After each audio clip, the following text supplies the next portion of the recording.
qu'est-ce qui fait que vous êtes seul à la Saint-Valentin? C'est une question qui peut paraître assez bizarre. On peut y répondre d'ailleurs parce que simplement vous ressemblez à rien ou personne s'intéresse à vous. Et d'ailleurs, c'est peut-être des réflexions que vous vous êtes fait dans votre cerveau. Si jamais vous allez vous retrouver seul à la Saint-Valentin, eh bien peut-être que ça vous pose question ou problème. Ou peut-être que vous allez chercher à vous en défendre en disant « mais de toute façon, tous les mecs sont des ou toutes les femmes sont des » et je vous laisse finir ces phrases-là. Alors, c'est une manière de se défendre face à ce constat de solitude à la Saint-Valentin. La Saint-Valentin, d'un point de vue culturel, c'est quoi? C'est devenu une fête commerciale, hein, on le sait tous. Mais au-delà de ça, c'est quoi? Eh bien, c'est, soi-disant, la fête de l'amour. Ok, oui, mais quand on est seul et qu'on n'arrive pas à célébrer l'amour, comment on fait? Eh bien, souvent, on focalise sur ce qui nous manque. Donc, on se sent pas bien. Donc, on souffre de cette solitude-là. Alors, on va chercher des systèmes de défense par rapport à cette souffrance. Mais quand on y regarde bien, il y a quelque chose d'assez étrange. C'est-à-dire que on peut souffrir de solitude à la Saint-Valentin, mais on peut aussi, si on se rappelle comment on a vécu sa Saint-Valentin quand on était en couple, eh bien, ne pas vraiment avoir apprécié ces moments-là. Donc, il y a une espèce de paradoxe, c'est un petit peu comme les fêtes de Noël, où quand on est seul et qu'on voit pas sa famille, eh ben, on souffre de manque de présence de sa famille.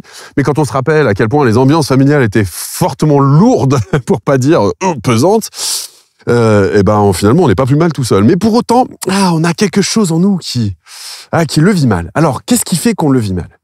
Eh bien, parce qu'on va focaliser sur ce qu'on n'a pas et qu'on imagine que les autres ont. Alors, attendez, ne bougez pas, j'éclaire un petit peu plus. Voilà, je donne un peu plus de clarté à l'image. Et donc, on va focaliser sur ce qu'on devrait avoir et qu'on n'a pas. Donc, si on n'a pas ce qu'on devrait avoir, selon la norme sociale de ce qu'est la Saint-Valentin, eh bien, ça veut dire qu'on a quelque chose d'anormal. Donc, on va se remettre en question. Enfin, une personne normalement constituée va se remettre en question. Sinon, une personne qui est dans souffrance va remettre en question les autres. Et oui, parce qu'en fait, l'idée, c'est pas de savoir si les autres sont bien ou pas bien. L'idée, c'est de savoir avec qui vous pourriez être bien. Et les autres, c'est un peu trop générique parce que on peut pas convenir à tout le monde, déjà. Donc, on peut pas dire tous les hommes sont des ou toutes les femmes sont des. C'est les femmes que j'ai rencontrées ne m'ont pas convenu, ou les hommes que j'ai rencontrés ne m'ont pas convenu pour pouvoir, ou n'ont pas convenu à ce que je souhaitais vivre en couple. Donc là, on commence à rentrer dans une dynamique un petit peu plus intéressante en apportant cette petite nuance, c'est mais qu'est-ce qu'on souhaite vivre en couple? Et là, il y a une vraie question fondamentale de changement de paradigme parce qu'on est dans un changement de société. Alors, qu'est-ce que je veux dire par là? Si on se pose 2 secondes et qu'on ne regarde pas la fête commerciale, etc., tout ce dont j'ai déjà parlé, mais qu'on regarde juste la notion de couple. Être en couple ou ne pas être en couple, pourquoi est-ce aussi important aujourd'hui? Pourquoi cette question est primordiale dans le cœur et dans la tête de beaucoup de gens? Je vois plusieurs raisons à ça. Premièrement, parce qu'on vit dans une société individualiste où on souffre de solitude. D'autant plus avec les histoires de confinement, de télétravail, etc., le rapport à l'autre dans nos sociétés individualisées, ou individualistes, vous le direz comme vous voulez, parce que les deux existent, où tout est automatisé aussi, on vit beaucoup plus avec des machines qu'avec des humains maintenant, c'est quand même assez fou. Eh bien, ça fait qu'on va se retrouver véritablement en situation de solitude. Or, nous sommes des êtres sociaux, nous sommes faits pour échanger. Donc, on peut souffrir de cette solitude. Mais là, ça dépasse la notion de couple. Là, on va un petit peu au-delà. Ça, c'est la première raison. La deuxième raison, c'est que la notion de couple n'a plus du tout le même rôle qu'avant. Avant, il y avait un carcan social, c'est-à-dire être vieille fille à tel âge ou être vieux garçon à tel âge, ça veut dire qu'on avait un problème, parce que c'était pas la norme. Il fallait trouver compagne ou trouver compagnon pour pouvoir créer une famille, parce que c'était la norme. Pourquoi est-ce que c'était la norme? Alors certes, il y avait un poids social, mais il y avait aussi un rôle de survie.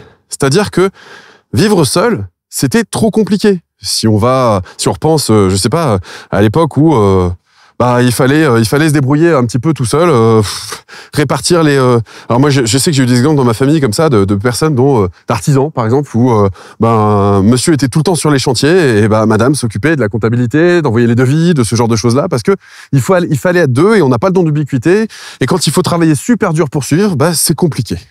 Donc il y avait une notion de survie liée au couple. Le couple devait être fonctionnel pour pouvoir survivre.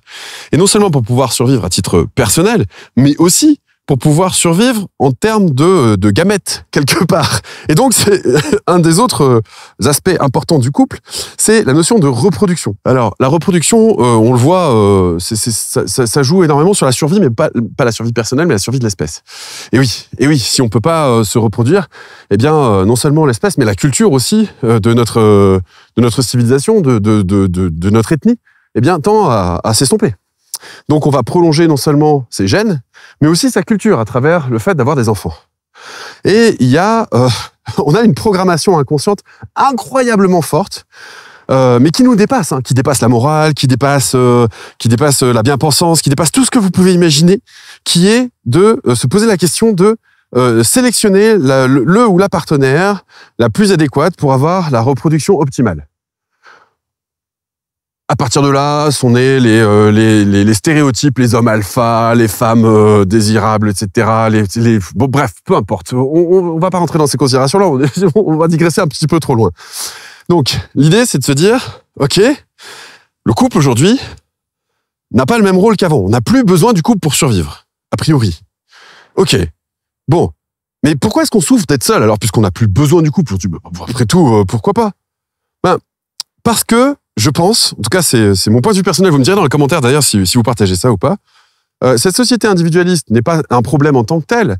Ce qui est problématique, c'est qu'elle va se coupler avec une perte de dimension qui dépasse le soi.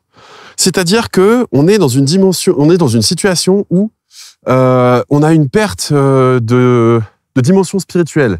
Quand je dis spirituelle, c'est pas forcément religieuse, mais ça a compté aussi. Mais surtout pour dire, eh bien, on a une perte de mission qui dépasse l'ego. Et donc, le couple va être chargé d'un rôle de reconnaissance de sa propre existence. Puisque avant, c'était, selon les religions, Dieu, Bouddha ou que sais-je, ou etc., qui nous permettait d'accéder à l'accomplissement de soi. Donc, c'est-à-dire, c'est être un bon chrétien, être un bon musulman, être un bon bouddhiste, etc., pour pouvoir suivre des dogmes et s'élever soi. Vu qu'on n'a plus tout ça, on a une perte de sens qui dépasse l'ego. Et donc, la reconnaissance de l'autre nous valide et nous donne l'illusion d'être reconnu. Et si l'autre n'est plus là et ne nous reconnaît pas, eh bien personne n'est là pour nous reconnaître et on se retrouve seul, livré face à son propre regard sur soi. Et son propre regard sur soi n'est pas toujours très tendre, puisque on va focaliser majoritairement sur non seulement ce qui nous manque, comme je disais, mais aussi sur ce qui nous pose problème. Et pourquoi est-ce qu'on fait ça, d'ailleurs? Tiens, on peut se poser la question, parce que c'est quand même surprenant. Pour une raison très simple, c'est que notre cerveau n'a pas été programmé pour le bonheur, il a été programmé pour survivre. Eh ben oui. Donc, survivre, c'est important. Donc, on va focaliser sur ce qui pose problème, parce que si jamais on rencontre quelque chose qui nous pose problème, un danger, par exemple, il y a de grandes chances qu'on ne le rencontre qu'une fois avant de mourir. Donc, il faut surtout pas être en situation de danger. Donc, on a une aversion au danger qui est très très forte, parce que notre cerveau est programmé pour l'éviter au maximum. Mais on a une inaptitude au bonheur, puisque notre cerveau n'est pas fait, surtout dans nos sociétés occidentales où on entraîne le mental, principalement. Notre cerveau n'est pas programmé pour être heureux. Il est programmé pour survivre et résoudre les problèmes. Donc, on va focaliser sur les problèmes. Donc, se retrouver seul à la Saint-Valentin, ça va faire en sorte qu'on va focaliser sur les problèmes.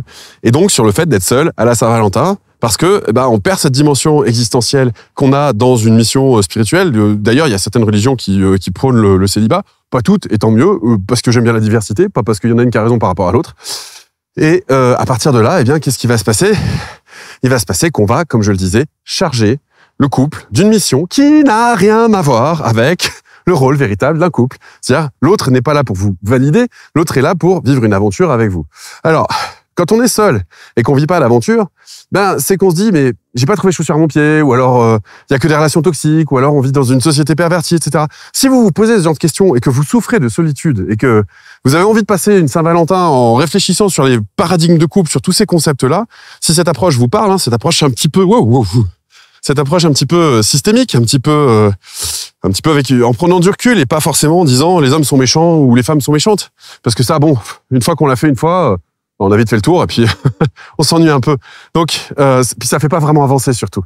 Donc, si jamais vous avez envie de remettre en question votre paradigme du couple et que vous avez envie de ne plus souffrir de solitude à la Saint-Valentin, je vous donne rendez-vous le soir de la Saint-Valentin. Je vous consacre ma soirée spécifiquement pour un webinaire live.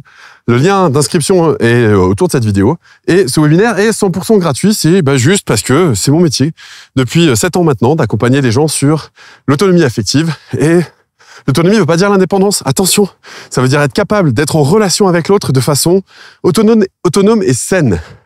et fonctionnel. Ce qui est compliqué quand on voit l'évolution de la société aujourd'hui. Sur ce, je vous remercie de m'avoir suivi. N'hésitez pas à partager cette vidéo si elle vous a plu. Et je vous dis, eh bien, rendez-vous au 14 au soir, si jamais ça vous tente. Et d'ici là, prenez grand soin de vous. Allez, ciao!